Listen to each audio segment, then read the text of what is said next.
Olá, meus irmãos, boa noite. Sejam todos bem-vindos, que a graça e a paz de Jesus esteja conosco. Obrigado, meu irmão. Você que nos visita, seja muito bem-vindo. Você também que nos acompanha pela internet. Nós estamos fazendo a exposição do Evangelho de Mateus. Temos aqui visitantes conosco e nós estamos já em um longo tempo fazendo a exposição deste belo Evangelho, capítulo por capítulo, verso por verso. E hoje nós vamos começar o capítulo 18. Então convido todos os irmãos a abrirem suas Bíblias em Mateus capítulo 18. E todas as outras mensagens estão no canal do YouTube da nossa igreja. E você pode acompanhar. Eu não me recordo aqui qual o número que já está das mensagens de Mateus. Você lembra, Mateus? Alguma coisa assim, né? Então, você pode ir lá e acompanhar, dá tempo, você ouvindo uma por dia, no instante você chega aqui junto com a gente, tá bom? Mateus capítulo 18, eu quero ler hoje na NVI, tá? E há uma razão pela qual quero ler a NVI, muito embora seja uma versão maravilhosa, e eu aconselho os irmãos a usarem a NVI, mas porque ela faz algo que as outras versões não fazem na forma de expor o capítulo 18 em especial. Eu acredito que ele é mais fiel ao texto original, porque ele, no verso 5, se você perceber, nós vamos meditar hoje do verso 1 a 4, mas se você perceber nas outras versões, o versículo 5 começa com o I. Então, ele dá uma ideia de continuidade, tipo ininterrupta, sem parar. A NVI, ela já para e ela conclui até o verso 4 para começar uma outra sessão no versículo 5. Se você pegar a sua Bíblia NVI, quem tiver, você vai ver que ela encerra a perícope e ela inicia uma perícope no versículo 5. Então, a NVI ela traz uma forma de estrutura melhor para a gente entender o capítulo 18, tá bom? Capítulo 18, verso 1 a 4, vai ser suficiente para a nossa meditação nesta noite. Acompanhe comigo a leitura. Vou ler aqui com os irmãos. Minha NVI lá em casa está bem surrada e eu não trouxe ela para cá, tá certo? Diz assim: naquele momento, os discípulos chegaram a Jesus e perguntaram: quem é o maior no reino dos céus? Chamando uma criança, colocou-a no meio deles e disse: eu asseguro que, a não ser que vocês se convertam e se tornem como crianças, jamais entrarão no reino dos céus. Portanto, quem se faz humilde como esta criança, este é o maior no reino dos céus. Aqui é suficiente para nós, para a nossa meditação desta noite. Vamos orar mais uma vez? Querido Deus, nós te damos graças. A ti rendemos honra, glória e louvor. Que maravilhoso, ó Deus, foi esse tempo que o Senhor preparou para nós estarmos aqui, louvando ao Senhor juntamente com outros irmãos. Isso é maravilhoso. Esperamos que o Senhor tenha recebido de nós a adoração devida. Te pedimos que neste momento o Teu Espírito Santo esteja trabalhando em nossos corações. Pai, não permita com que a Tua palavra, as sementes do Evangelho, se percam, ó Deus, ou sejam roubadas pelo inimigo. Que o Senhor não permita com que a nossa mente, muitas vezes inquieta, ela se pegue vagando, ó Deus, para além deste lugar, nas preocupações do porvir do amanhã. Mas que a nossa mente, ó Deus, esteja atenta, disposta, nos dê disposição, ó Deus, para acolher Tua palavra com mansidão, entendendo que é por meio das Escrituras que o Senhor fala conosco. Fala, Deus, grandemente aos nossos corações nesta noite. Abençoe cada um dos irmãos também que porventura nos acompanha pela internet. Que o Senhor os ajude no conforto de sua casa a não, ó Deus, se perderem nas distrações. E nos ajuda nós enquanto aqui. Oramos assim agradecidos por esse tempo e suplicando a iluminação do Teu Espírito no nome de Jesus. Amém. Versículo 1, coloca aí, por favor. Fica colocando o texto aqui, tá bom? O texto começa com naquele momento.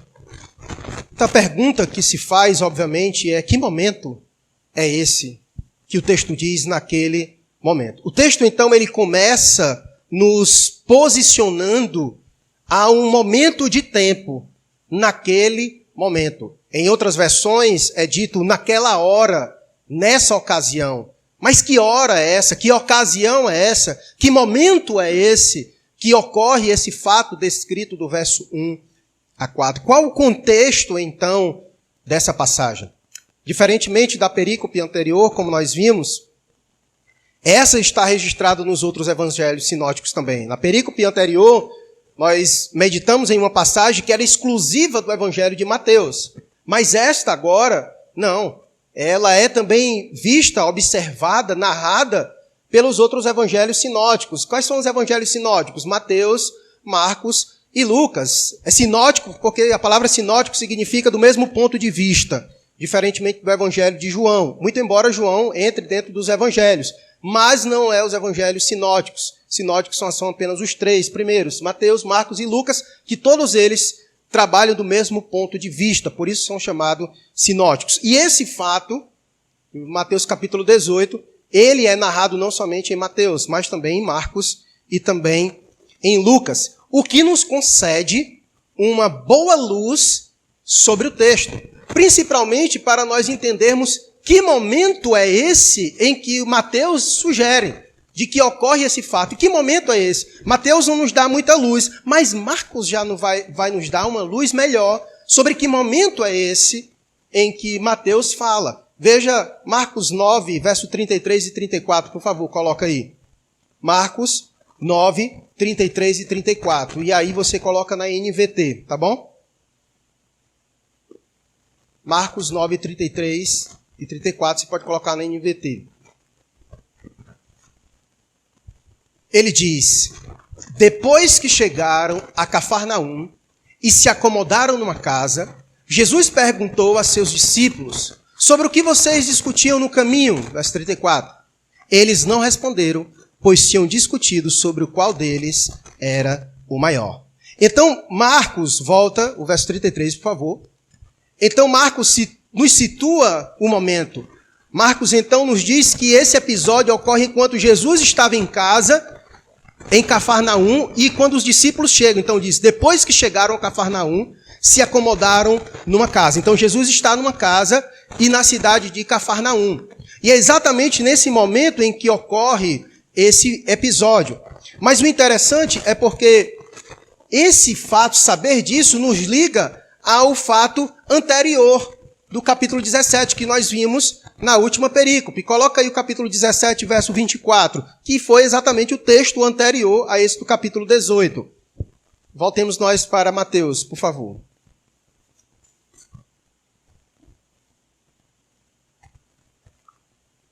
Olha o que diz o texto. Quando Jesus e seus discípulos chegaram a Cafarnaum, lembra?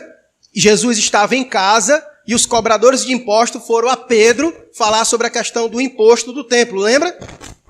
Então, com base no texto de Marcos, fazendo essa ligação de Mateus, tudo ocorre no momento em que eles chegam a Cafarnaum e que Jesus está em casa. Primeiro, ocorre a situação de Pedro, em que Pedro chega e Jesus então lida com ele sobre a questão dos impostos. E em um outro momento, em que Jesus também está em casa, em Cafarnaum, ocorre então essa situação de que os discípulos chegam e perguntam a Jesus qual é o maior no reino dos céus. Então, estão comigo, situados no tempo, eles estão aonde? Em Cafarnaum, e Jesus está em casa. Muito provavelmente, como eu disse, Pedro tinha moradia em Cafarnaum. Muito provavelmente, Jesus estava na casa de Pedro.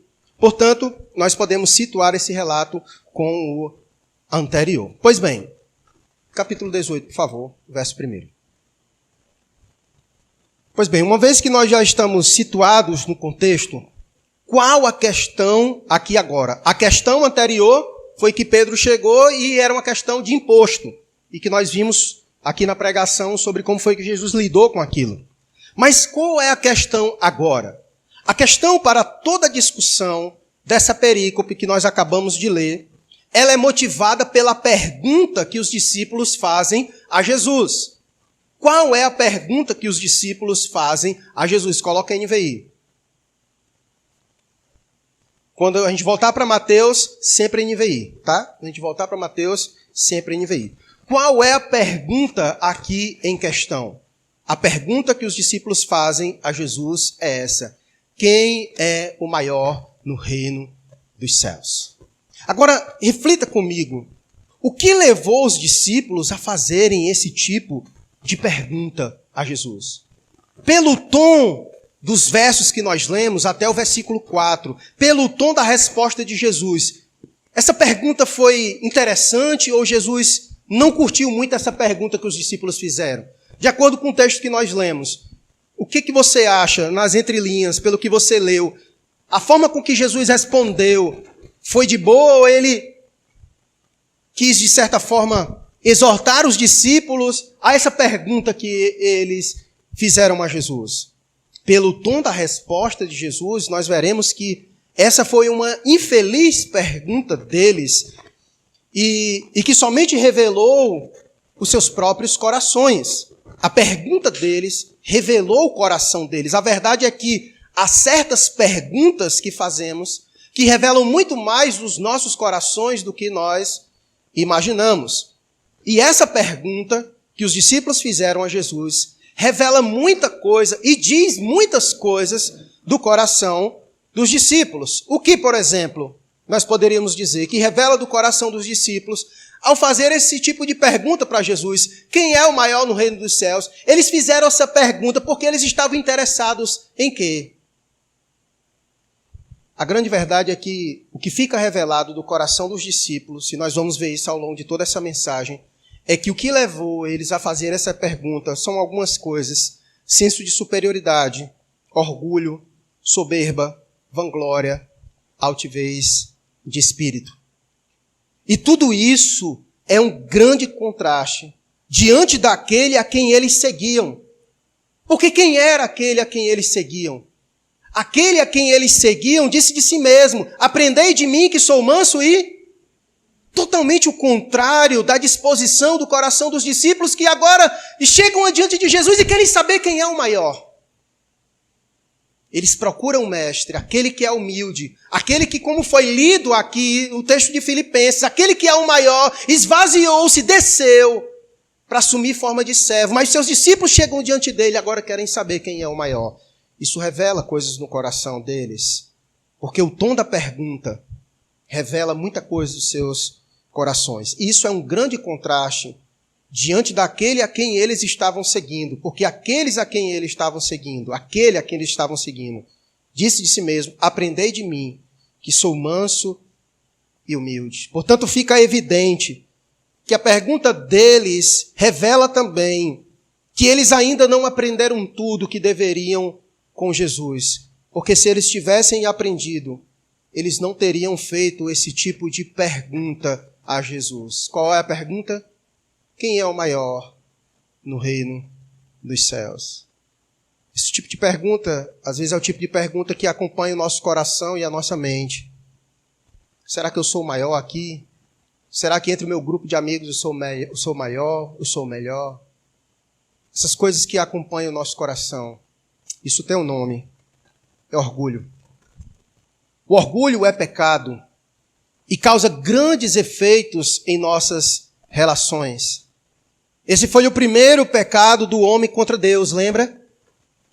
A serpente tentou a Eva a querer ser maior.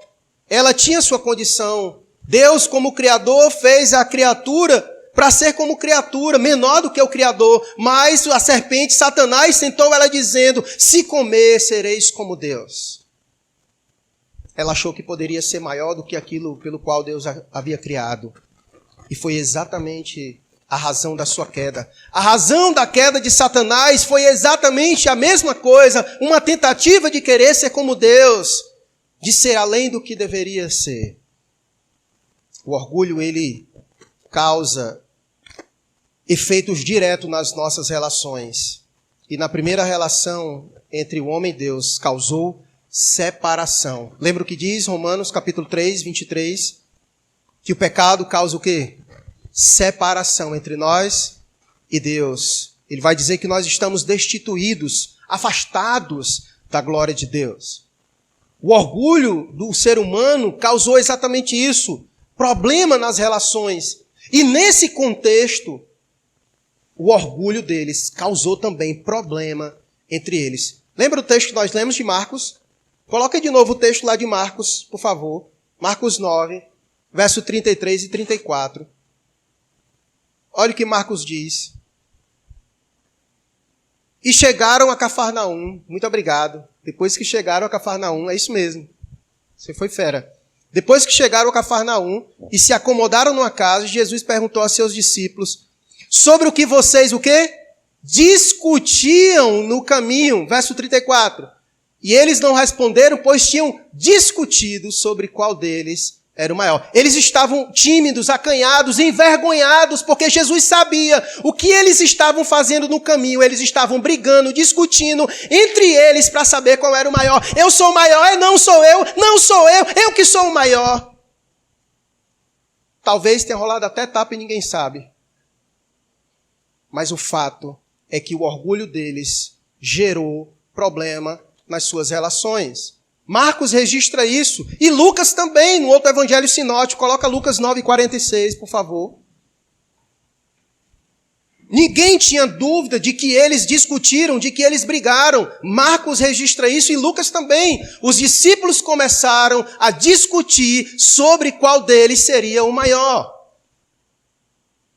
Todos eles registraram esse fato, sabendo que os discípulos tinham brigado, discutido. E aqui não é aquela ideia de discutir relações de boa, não. A palavra aqui não é essa. A palavra discutir aqui mesmo é isso. Eles bateram boca. Eles discutiram mesmo. Não há intenção de saber quem era o maior entre eles. Marcos registra isso bem. Lucas também registra isso bem. E pelo tom de Mateus, foi isso que mesmo aconteceu. Então, os 3 evangelhos sinóticos deixam claro que o orgulho causou discussão, briga, separação entre esses irmãos em Cristo, entre os discípulos, porque o pecado do orgulho causa grandes efeitos em nossas relações, na nossa relação com Deus e também na nossa relação com o próximo. Nós não iremos conseguir desfrutar de uma boa relação com os nossos irmãos se nós nos relacionarmos assim, querendo ser maior do que o outro. Meus irmãos, esse tipo de sentimento mata uma igreja. Esse tipo de sentimento mata o cristianismo. E isso porque nós temos uma tendência pecaminosa de nos sentirmos superiores, ou quando não, de fazermos outros superiores a nós. Veja o exemplo da igreja de Corinto. Eles fizeram exatamente isso. Olha o que disse Paulo em 1 Coríntios, capítulo 3, verso 1 e 9. Coloca, por favor. 1 Coríntios, capítulo 3, aqui para nós vermos. O problema da igreja de Corinto, qual era? Como isso é problemático em uma igreja. 1 Coríntios, capítulo 3. Não façam memes de mim esperando, por favor. 1 aos Coríntios, capítulo 3, verso 1 e 9. Eu vou pegar minha Bíblia. Foi? Pronto. Olha o que diz Paulo. Irmãos, quando estive com vocês, não pude lhes falar como a pessoas espirituais, mas como se pertencessem a este mundo ou fossem criancinhas em Cristo. Tive de alimentá-los com leite, não com alimento sólido, pois não estavam aptos para recebê-lo, e ainda não estão. Porque ainda são controlados por sua natureza humana. Têm ciúme uns dos outros, discutem e brigam entre si. E vamos ver a razão pela qual eles discutiam e brigavam entre si. Acaso isso não... Por favor, calma.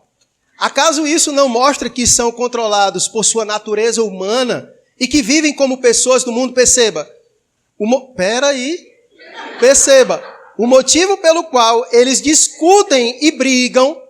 Perceba, o motivo pelo qual eles discutem e brigam é porque são controlados pela sua natureza humana, que é reflexo das pessoas que vivem no mundo, ou seja, que são descrentes. Passa agora. Isso. Quando um de vocês diz, eu sigo Paulo, e o outro diz, eu sigo Apolo, não estão agindo exatamente como as pessoas do mundo, ou seja, vocês estão escolhendo celebridade, vocês estão tornando pessoas superiores, quando não são. Versículo 5. E por isso vocês estão brigando. Afinal, quem é Paulo? Quem é Apolo? Nós somos apenas servos de Deus, por meio do quais vocês vieram a crer. Cada um de nós fez o trabalho do qual o Senhor nos encarregou. Então perceba o que Paulo está querendo dizer. Quem sou eu e quem é o outro? Nós somos apenas servos e vocês estão brigando entre si por causa de nós. Um quer deixar eu maior, o outro quer tornar o outro maior. E vocês estão brigando por isso. Por esse desejo de ou se torna superior ou torna outros superiores. E isso gera problemas. Tanto eu me achar superior como achar outros superiores também gera problemas entre o nosso meio. E ele continua, eu plantei e Apolo regou, mas quem fez crescer foi Deus. Até o 9. Não importa quem planta ou quem rega, mas sim Deus que faz crescer. Quem planta e quem rega trabalham para o mesmo fim, e ambos serão recompensados por seu árduo trabalho. Pois nós somos colaboradores de Deus, e vocês são lavoura de Deus e edifício de Deus. Então, perceba a problemática da igreja de Corinto. A igreja que estava os irmãos brigando entre si e discutindo, exatamente por isso. Porque tornaram homens maiores, superiores, quando não deveriam fazer isso, e um grupo se orgulhavam disso. Eu sou de Paulo, e o outro eu sou de Apolo, e brigavam por conta disso. Meus irmãos, esse tipo de sentimento não pode haver entre nós. E aqui eu vou dizer algo do meu coração para você. Pare hoje mesmo de idolatrar pessoas, por melhores que elas sejam, principalmente as da internet. Idolatrar crentes é tão pecado quanto idolatrar políticos.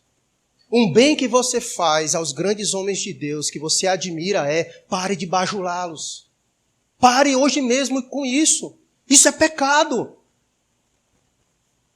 Isso é perigoso tanto para você quanto para eles. Veja quantos homens não caíram e estão caindo exatamente por causa disso, em troca de reconhecimento e fama, porque milhares de pessoas ficam ali bajulando, adulando, tornando elas superiores quando não são. Os homens já têm uma tendência natural disso. E se tem um monte de pessoas que ficam o tempo todo fazendo isso, é perigoso para ela e para você. Mas acabamos que recorrendo no mesmo pecado da igreja de Corinto. Portanto, pare com isso. Pare hoje mesmo de idolatrar pessoas, principalmente na internet. Muitos estão até em pé, perceba, mas são extremamente presunçosos. Isso porque as pessoas os idolatram nas redes sociais. O orgulho delas é muito grande e pecaminoso. O tom da repreensão de Jesus, como nós veremos mais adiante, é que esse tipo de comportamento é inconcebível, inaceitável, inconveniente entre nós. Isso é o que se vê e se espera no e do mundo, mas não deveria existir em nosso meio. Senso de superioridade, orgulho, soberba, vanglória, altivez de espírito, idolatria, inveja. Inveja. Havia também inveja no coração dos discípulos. E por isso eles estavam discutindo e brigando para saber qual era o maior entre eles. Muito provavelmente, toda essa discussão entre os discípulos tenha sido gerada pela inveja, devido ao favoritismo de Jesus por um em detrimento a outros. É muito perceptível que entre os 12 discípulos havia aqueles em que Jesus dava um tratamento diferenciado. Pelo menos 3 a gente consegue perceber. Você consegue perceber isso nos evangelhos? Quem seriam esses 3? Pedro, Tiago e João. Entre os 12, há pelo menos 3 que nós percebemos que há um favoritismo da parte de Jesus. E isso muito provavelmente pode ter despertado entre os outros ciúmes e inveja. E digo mais, há entre esses 3 mais chegados, um ainda com um tratamento mais diferenciado ainda. Quem seria esse? Quem você arrisca dizer? Pedro. Pedro. Só nos relatos agora, anterior, nós vimos um monte de coisa acontecer. Os últimos relatos nós vimos Pedro andando sobre as águas. Vimos que saiu da boca de Pedro uma das maiores confissões vindas da parte de Deus. Eles estiveram no Monte da Transfiguração e ele acabara de receber dinheiro para pagar seus impostos por um milagre. Então você tem que vir acompanhando o texto, a quantidade de coisas que aconteceu mais com Pedro do que com os outros discípulos. Muito provavelmente, isso tenha despertado ciúmes entre os demais. Como eu já disse, Pedro não é a pedra, mas é um fato de que ele tem proeminência entre os demais. A pergunta é, como você se sente ao ver Deus demonstrar sua graça, sua bondade, seu amor sobre a vida de outras pessoas?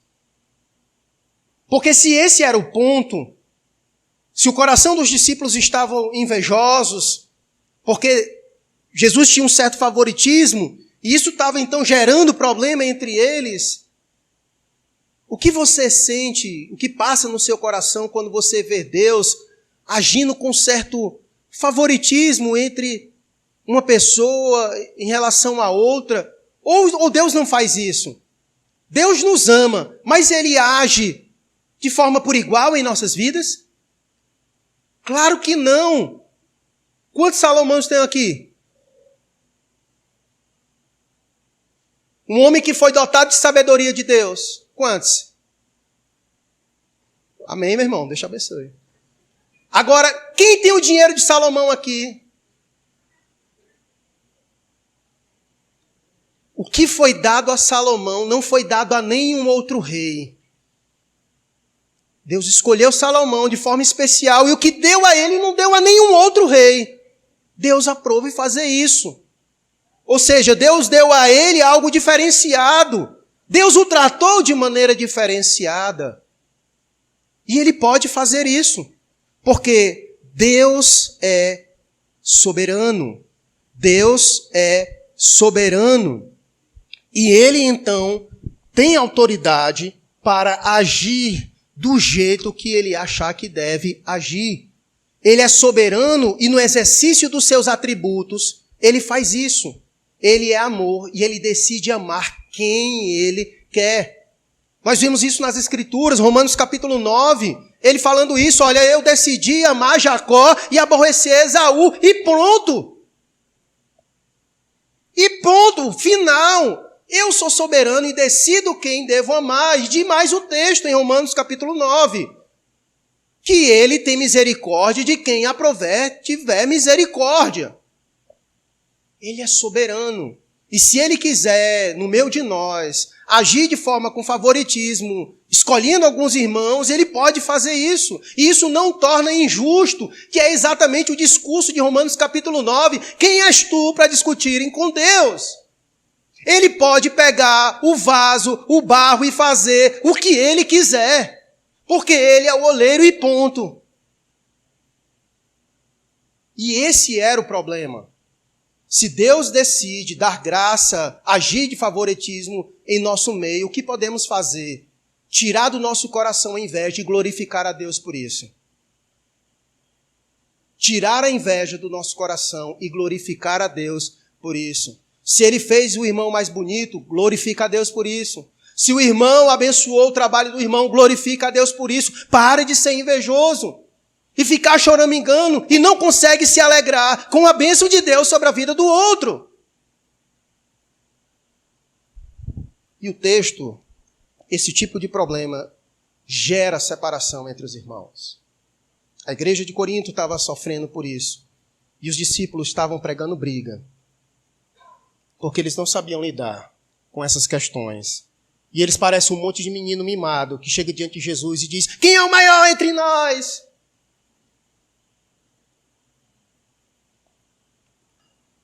Quando aquele que é o maior se fez menor para ensinar os seus discípulos. Por isso que essa pergunta ela soa estranha diante de Jesus e por isso que ele responde de uma maneira até exortativa aos seus discípulos, porque eles foram infelizes na pergunta que fizeram. Coloca o texto, por favor. Mateus capítulo 18, verso 1. Naquele momento, os discípulos chegaram a Jesus e perguntaram: quem é o maior no reino dos céus? Que pergunta! É com tudo isso em mente que nós vamos então para o caminho que Jesus pega, para não somente responder essa pergunta precisa ser respondida. Primeiro a gente tratou do coração deles. Por que eles fizeram essa pergunta? E agora nós vamos para a resposta. Eles perguntaram e Jesus vai responder. E nós veremos o caminho que Jesus pega para não somente responder essa pergunta, mas também para educá-los, para ensiná-los a uma postura correta. Versículo 2 a 4, por favor. Chamando uma criança, colocou-a no meio deles e disse: asseguro que, a não ser que vocês se convertam e se tornem como crianças, jamais entrarão no reino dos céus. Verso 4. Portanto, quem se faz humilde como esta criança, este é o maior no reino dos céus. Volta ao verso 2, por favor. Nesse momento em que eles fizeram a pergunta, eu fico a imaginar a expectativa dos discípulos aguardando Jesus apontar aquele que seria o maior entre eles. Está lá os 12, com aquela cara mais lisa diante de Jesus. Senhor, quem é o maior? Sou eu. Tudo esperando. Quem ele vai dizer. A expectativa. Quem vai ser o maior? Para quando ele apontar todos os outros e ele se sentir, eu sou o maior. Eu fico a imaginar a expectativa dos discípulos, aguardando a resposta de Jesus, a levantar seu braço e apontar, é você o maior. Imagine o quanto isso seria terrível a um dos discípulos. Seria algo terrível Jesus levantar sua mão e apontar para os seus discípulos e dizer, você é o maior. Como aquilo iria causar um estrago no coração do discípulo? Se ele estava alimentado com orgulho, com senso de superioridade, como ele não ficaria ao ouvir do mestre, você é o maior? Porque se o David Leonardo disse, você é o centro, você já se sente, imagine Jesus dizendo, você é o maior. Imagina. Jesus poupou os discípulos. E para surpresa, não foi nenhum deles. Jesus chamou uma criança. Para a surpresa deles, creio eu, nenhum deles foi escolhido. Ou seja, todos foram reprovados diante de Jesus por causa da pergunta. E Jesus então chama uma criança. Jesus escolhe uma criança para ensiná-los. Muitos dirão que é possível que esta criança seja filho de Pedro. Alguns comentaristas sugerem isso. Se a casa que Jesus estivera seja mesmo a de Pedro. Mas isso fica apenas no campo da teologia especulativa e nada mais. Mas de todo modo, Jesus os reprova e escolhe uma criança para ensiná-los, como exemplo para ensiná-los. E com isto, Jesus quer ensiná-los duas coisas. Quando Jesus pega a criança e coloca no meio deles. Vamos ver o que Jesus quer ensinar usando essa criança. E disse, eu asseguro que, a não ser que vocês se convertam e se tornem como crianças, jamais entrarão no reino dos céus. Verso 4. Portanto, quem se faz humilde como esta criança, este é o maior no reino de Deus. Perceba a pergunta, qual era a pergunta deles? Quem é o maior? Agora ele vai dizer no final, volta, verso 4. Eles perguntaram, quem é o maior no reino dos céus? E Jesus finaliza o verso 4 respondendo, este é o maior no reino dos céus. Quem é este que é o maior no reino dos céus? Aquele que se converter e se tornar como uma criança. Esse é o maior no reino de Deus. Aquele que se converter e se tornar como uma criança. Esse sim é o maior. Vejamos então essas duas coisas que Jesus diz. Primeiro, se converter, eles tinham que se converter e tinham que se tornar como criança para ser o maior no reino dos céus. Vamos tentar entender isso. Quando Jesus diz que é preciso se converter, não é que ele esteja aqui dizendo que os seus discípulos são ainda descrentes. Não é isso que Jesus está querendo dizer. O foco aqui é a mente. O foco aqui é a mente. Aquilo que levou os discípulos a fazer essa pergunta. A palavra conversão, deixa no texto, por favor. A palavra conversão, ela vem do termo metanoia, que significa mudança de mente. Os discípulos não estavam pensando como crentes.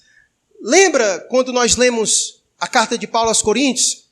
Que era exatamente isso. Paulo estava dizendo, olha, essas brigas entre vocês estão agindo como as pessoas do mundo, como os descrentes. Vocês não estão tendo a mentalidade de alguém que é convertido, de alguém que é espiritual. Isso é uma mentalidade da carne, do mundo. E por isso essas coisas estão na cabeça de vocês quando não deveriam. Então o que Jesus está dizendo para os discípulos é, vocês precisam se converter, ou seja, vocês precisam mudar a mente de vocês. Vocês precisam mudar a forma de enxergar as coisas. Essa ideia de pensar em ser maior do que o outro, isso é coisa de descrente. Isso são as pessoas do mundo que desejam ser maior do que as outras, mas isso não é entre nós. Jesus diz, vocês precisam mudar a mente. A mente de vocês está mudando. Vocês estão pensando como as pessoas do mundo, que têm essa pretensão de ser maior do que o outro. Então o que Jesus quer dizer para eles é isso. Vocês precisam se converter, vocês precisam mudar a mente de vocês. E a pergunta que eles fizeram reflete isso. A mente deles mundana. Como eles precisavam mudar. Eles estavam preocupados com posições e status. Eles estavam preocupados com posições e status. Eu quero ser o maior. Essa é ou não é a preocupação do mundo? Por posições e status. E muitas vezes nós somos bobos e tolos e aplaudimos essas coisas do mundo, quando não deveríamos. Quando não deveríamos.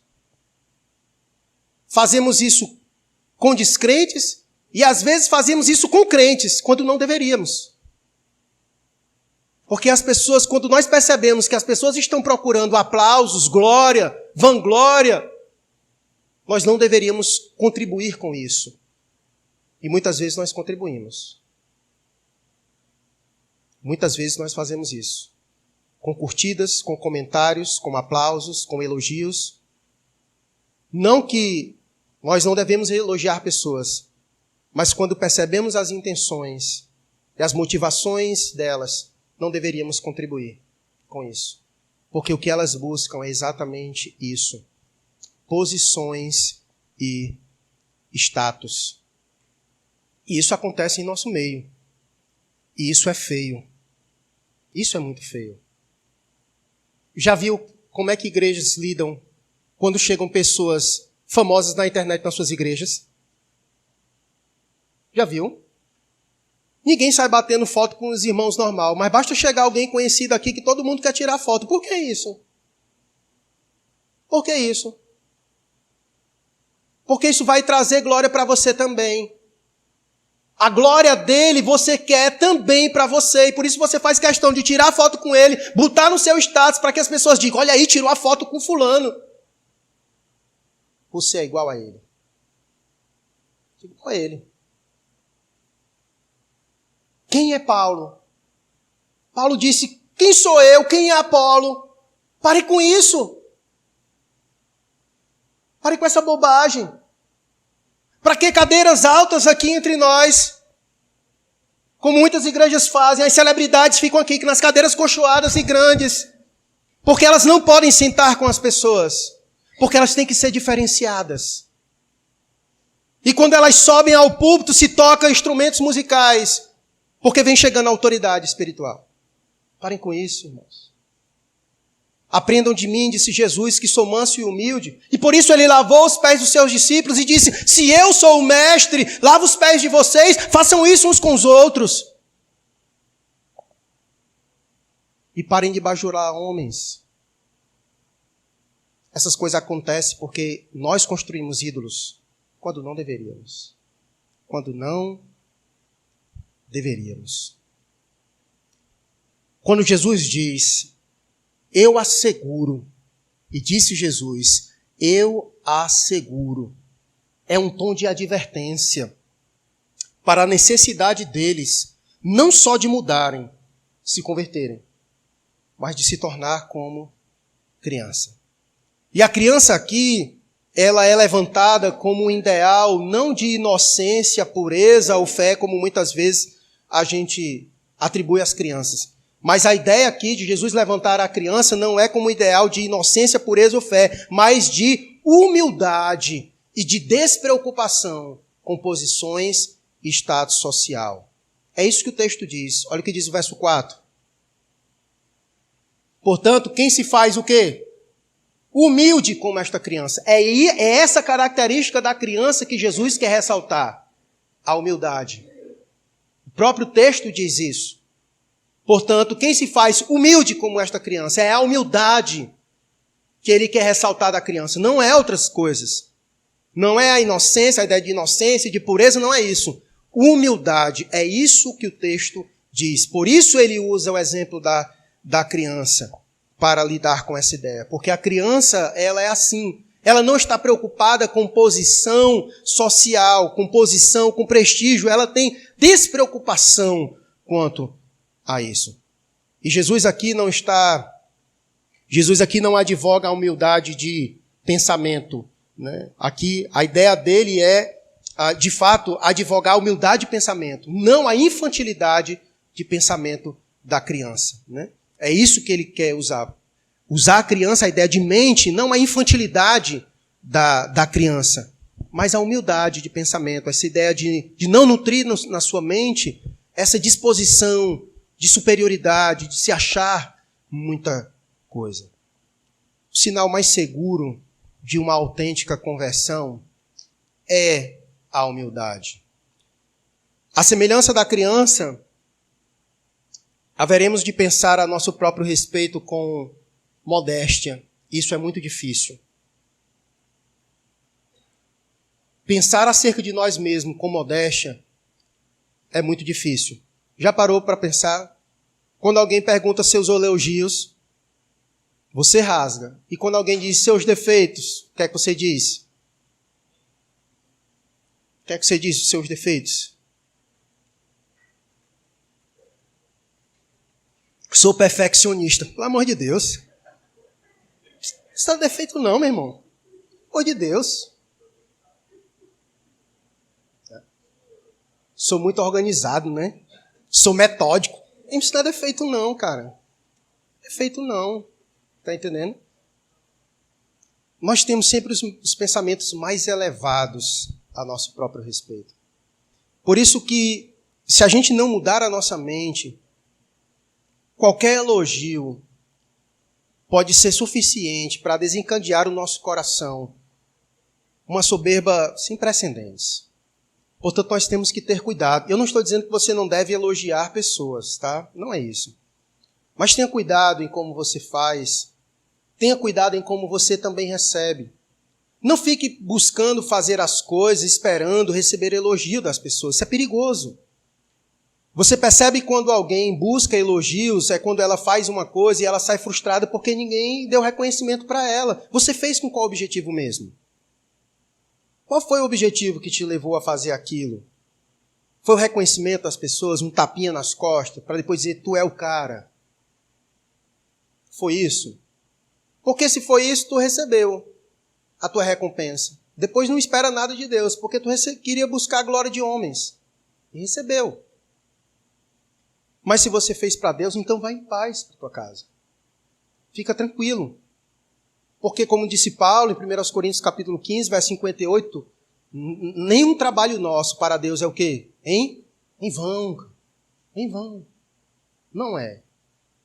Pode passar desapercebido de homem, mas não passa de Deus. Então descansa teu coração. Tira isso do teu coração. Então, o ideal é que a gente nem pense. O ideal é que a gente nem ocupe a nossa mente com essas coisas. Que tenha em nós o mesmo sentimento que houve em Cristo. Como foi lido aqui pela irmã no começo do culto. Quando ela leu Filipenses capítulo 2. Qual foi o sentimento que houve em Cristo? Que sendo igual a Deus, não usou do seu direito. Ele esvaziou-se de si mesmo e assumiu a forma de servo. Perceba, nós somos instruídos desde pequeno a ser grande, a crescer. Jesus fez o quê? Diminuiu. Para nos ensinar. Como nós veremos, Deus trabalha com paradoxos. Na verdade, no reino de Deus, o menor é que é o maior. O evangelho é cheio de paradoxo, o último é o primeiro. É morrendo que vive. O servo é que é o maior. Esses paradoxos de Deus, que o mundo não entende e não compreende. Mas Deus trabalha assim. E Ele usou seu Filho para nos ensinar. Por isso Ele não foi bem compreendido. Eles esperavam um rei de pompa. Esperavam um rei majestoso, glorioso. Mas Ele veio de forma tão humilde. No mês agora nós vamos tratar disso. No dia 25. O rei nasceu na manjedoura. E às vezes a gente quer dar aos nossos filhos berço de ouro. Pelo amor de Deus. Você quer ensinar o que para o seu filho? E depois, quando ele é o rei dentro de casa, você fica se perguntando o que foi que eu fiz. Você o tratou como um rei. Quando não deveria. Quando não deveria. Quando não é mimada, a criança possui as características que constituem a verdadeira humildade. Confiança, percebe como criança confia? Dependência, desejo de fazer os outros felizes, ausência de arrogância, isso quando a criança não é mimada, tá? Ausência de arrogância e de desejos egoístas de ser maior do que os outros. Por natureza, nós somos todos rebeldes e queremos ser celebridades em vez de servos. Por isso as lições de humildade, elas requerem um longo aprendizado. Jesus já está caminhando aqui para o seu 3º ano de ministério. 2 anos já os discípulos andando com aquele que é humildade em pessoa. E os camaradas chegam e dizem, quem é o maior entre nós? Está entendendo? Já fazia 2 anos que os caras andavam com ele. E os caras fazem uma pergunta dessa a Jesus. Porque por natureza, nós somos assim. Queremos ser celebridades em vez de servos. Por isso que as lições de humildade, elas muitas vezes requerem um longo aprendizado. Já são 2 anos e os discípulos ainda estavam com dificuldade de aprender. Portanto, quando a criança não é mimada, ela possui essa característica fundamental de ensino, humildade. E por isso eu quero aproveitar aqui a oportunidade e exortar a todos os pais presentes que cuide bem dos seus filhos. Porque Jesus disse que as crianças têm essa característica maravilhosa que é a humildade. Mas eu temo que muitas delas a têm perdido cedo demais. Muitas vezes nós mesmos alimentamos o orgulho no coração dos nossos filhos. Que nós não sejamos como a mãe de Tiago e João, filho de Zebedeu. Coloca aí o capítulo 20 para nós de Mateus, por favor. Versículo 20. Olha o que a mãe dos caras fizeram. Capítulo 20, versículo 20.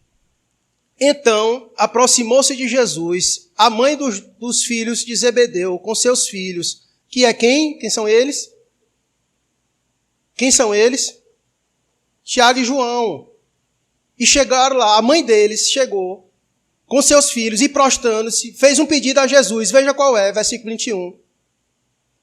O que você quer? Perguntou ele. E ela respondeu: declara que no teu reino estes meus 2 filhos se assentarão, um à tua direita e o outro à tua esquerda.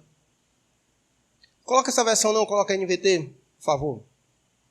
Acho que a NVT ainda fica melhor. Olha o que ela disse. O que você quer? Perguntou ele. Ela respondeu: por favor, permita que no seu reino meus 2 filhos se sentem em lugares de honra ao seu lado, um à sua direita e o outro à sua esquerda. Olha o pedido da mãe, querendo isso para os seus filhos. Jesus tinha acabado de dizer isso, capítulos anteriores, que os discípulos chegaram para ele fazendo essa pergunta. Agora, uma insistência, já que não deu certo, mãe, fala com ele, para ver se ele atende. E a mãe faz um negócio desse. Por isso que eu quero exortar as mães e os pais aqui presentes. Não alimente o orgulho no coração dos seus filhos. Não alimente o orgulho no coração dos seus filhos. Não seja como a mãe de Tiago e João, que tinha essa pretensão de que os seus filhos tivessem lugar de honra. Lugar de honra. E chegou para Jesus e pediu isso. E perceba como esse pedido dela, como eu disse, o orgulho gera o quê mesmo? Problema nas nossas relações. Perceba como esse pedido dela gerou novamente problema entre os discípulos. Coloca o verso 24 aí, a 28.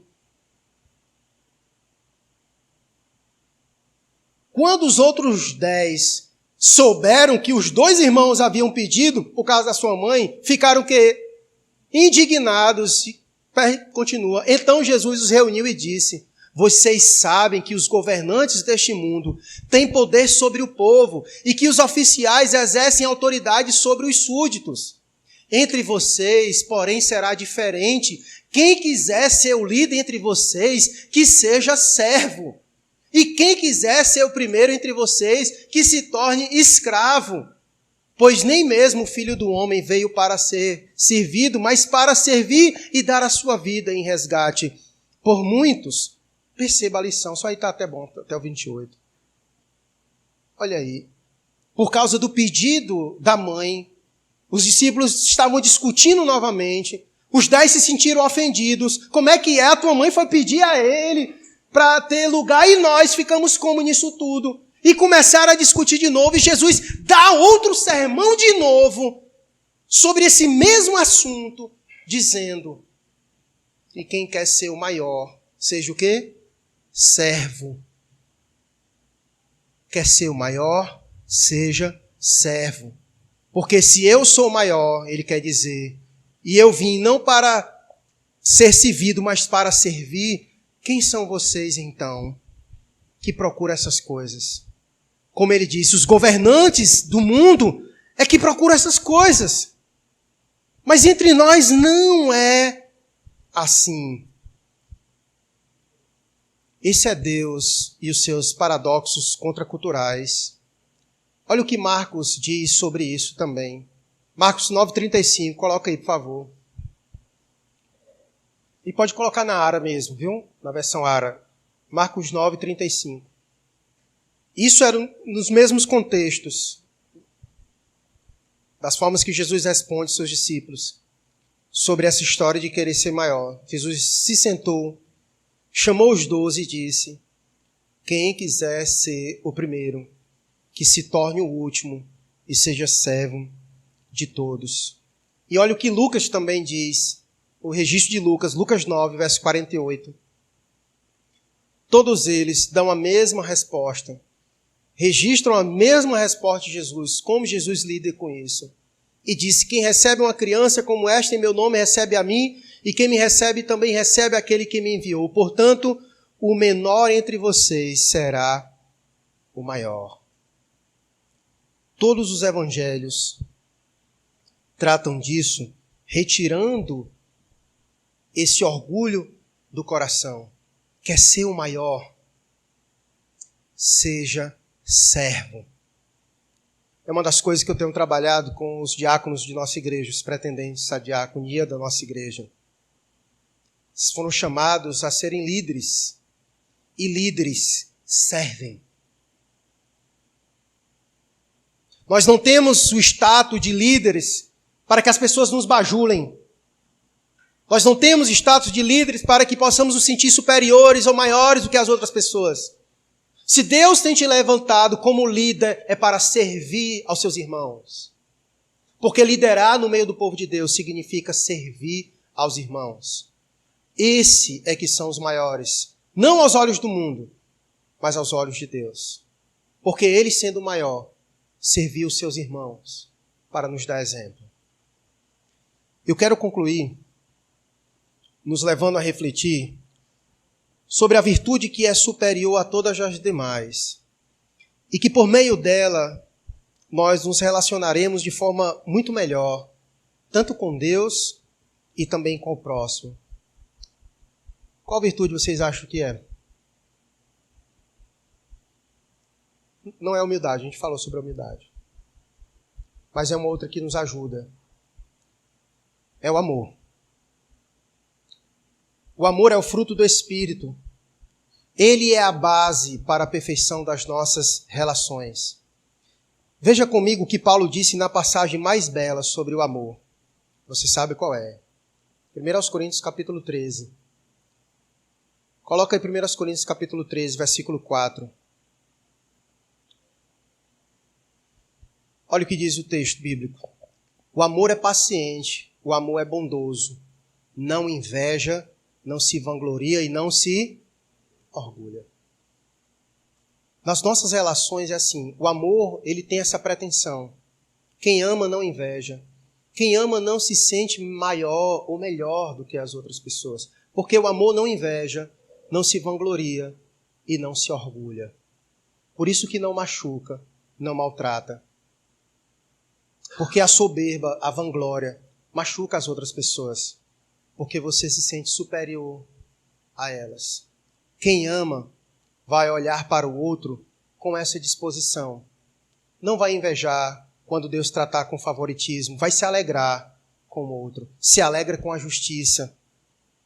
Ele vai se alegrar com o favoritismo de Deus sobre a vida do seu irmão.